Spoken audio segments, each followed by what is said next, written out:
বন্ধুরা, আজকে আমি এসেছি হায়দ্রাবাদে ঘুরতে এবং ঘোরার সঙ্গে যে জিনিসটা ওতপ্রোতভাবে জড়িত সেটা হলো খাওয়া দাওয়া। আর খাওয়া দাওয়া বলতেই প্রথমে যার নাম আছে সেটা হলো হায়দ্রাবাদের নিজাম দম বিরিয়ানি। তা এই মুহূর্তে আমি চলে এসেছি হায়দ্রাবাদের সে বিখ্যাত নিজাম দম বিরিয়ানিতে। তা চলো বন্ধুরা, হায়দ্রাবাদে বেড়াতে এসেছি আর হায়দ্রাবাদের স্পেশাল স্পেশাল খাবারগুলো খাবো না তা তো হয় না। তা বন্ধুরা, হায়দ্রাবাদের খাবার বলতে প্রথমে যে জায়গাটার নাম মনে আসে বা যে খাবারের নাম মনে আসে দ্যাট ইজ কল হায়দ্রাবাদের বিরিয়ানি। এই দিকে দেখো বন্ধুরা, ছড়িদার দেখাইয়ে, এই হচ্ছে বন্ধুরা বিখ্যাত হায়দ্রাবাদের বিরিয়ানি। আর তার সাথে নিয়েছে হচ্ছে এখন চিকেন কাবাব। এখন চিকেন কাবাবটা খাবো, তার সাথে এদিকে আমার এগুলো দু রকম জিনিস দিয়ে জানি না কি, তবে যা খাওয়া দাওয়া করি, খাওয়া দাওয়া করে কেমন লাগে সেটা তোমাদেরকে বলি, ঠিক আছে? বন্ধুরা, প্রথমেই আমরা অর্ডার করেছিলাম হায়দ্রাবাদের বিখ্যাত গ্রিল চিকেন বা চিকেন কাবাব। তার সঙ্গে ছিল মিয়োনিস এবং একটা স্পেশাল সস। তা চলো সেটা খেয়ে দেখি কেমন লাগে। সো বন্ধুরা, এখন গ্রিল চিকেনটা খাবো। যেটা দিয়ে খাবো সেটা হচ্ছে মিয়োনিস।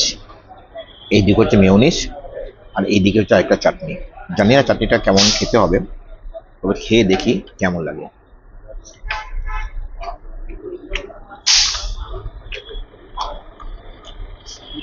গ্রিল চিকেন অসাধারণ খেতে, ভেতরে এত সুন্দর সেদ্ধ হয়েছে, সত্যি অনবদ্য, না খেলে বুঝতে পারবে না। চা খাই, তারপর বিরিয়ানি খেতে খেতে কেমন লাগে সেটা তোমাদেরকে বলি, সঙ্গে থেকে। কাবাব খাওয়াই গেল, এরপর যেটা খাবো সেটা হচ্ছে হায়দ্রাবাদের বিরিয়ানি। তা চলো বন্ধুরা, তোমাদেরকে বিরিয়ানিটা একবার দেখাই।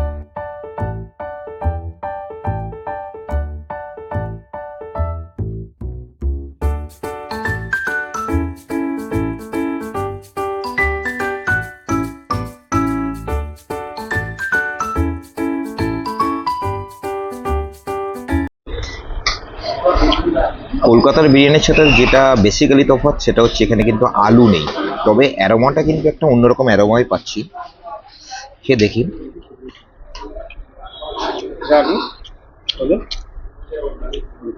অ্যারোমাটা একটা অন্যরকম অ্যারোমা, মানে কলকাতা যেটা দম বিরিয়ানির গন্ধ আর এখানকার বিরিয়ানির গন্ধের মধ্যে একটা বা অ্যারোমার মধ্যে একটা কিন্তু পার্থক্য আছে, তবে খেতে কিন্তু সুস্বাদু, এটা আনডাউটেবল, ঠিক আছে?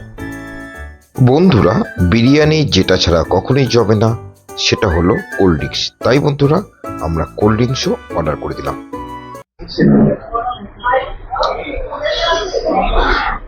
সাউথে এসছি আর সাউথে স্পেশাল হচ্ছে এই চাটনিগুলো,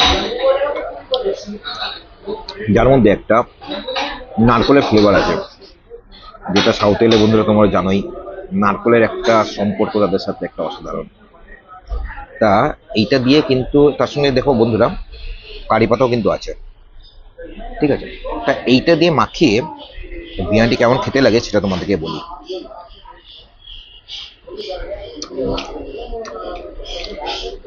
ইউনিক স্বাদ, এক কথায় বলবো ইউনিক স্বাদ।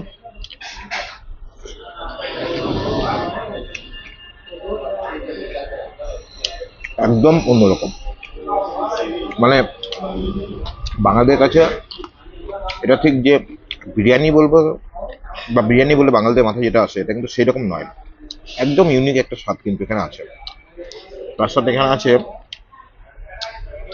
দইয়ের ঘোল টাইপের একটা জিনিস, এটা বিরিয়ানি মাঝে খেতে খেতে কিন্তু ভালো লাগবে। খাওয়া দাওয়া করি বন্ধুরা।